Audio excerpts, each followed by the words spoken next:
এই মুহূর্তে কোর্টে আনা হয়েছে সুদীপ্ত সেন এবং তার তিন সঙ্গীকে।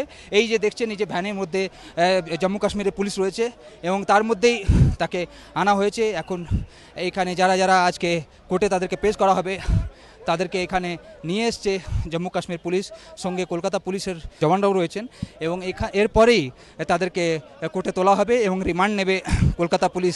গতকাল অ্যারেস্ট করেছিল জম্মু কাশ্মীর পুলিশ, তারপরে আজকে তাদেরকে বের করা হচ্ছে।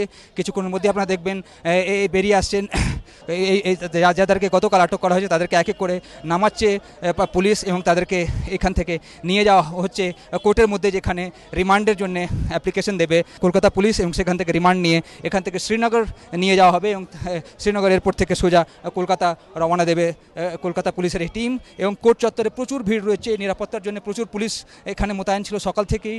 যখন বলা হয়েছিল কি এখানে আনা হবে তিনজনকে যাদেরকে গতকাল আটক করা হয়েছিল, এবং সবাই এখানে স্থানীয়দের মধ্যে একটু কৌতূহল রয়েছে যে কারা এই তিনজন যাদের জন্য এত বেশি নিরাপত্তা গান্দরবলের এই জেলা আদালতে আজকে রয়েছে।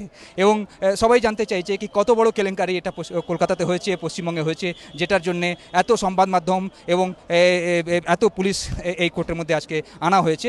এবং এই মুহূর্তে আপনারা দেখতে পাচ্ছেন তাদেরকে নিয়ে যাওয়া হলো কোর্টের মধ্যে এবং কিছুক্ষণ পর রিমান্ডে কলকাতা পুলিশ তাদেরকে নিয়ে নেবে এবং এখান থেকে কলকাতার জন্য রওনা হবে। ক্যামেরাম্যান রঞ্জিতের সঙ্গে বিজেন্দ্র সিং, এপি আনন্দ, গান্ধরবল কোর্ট।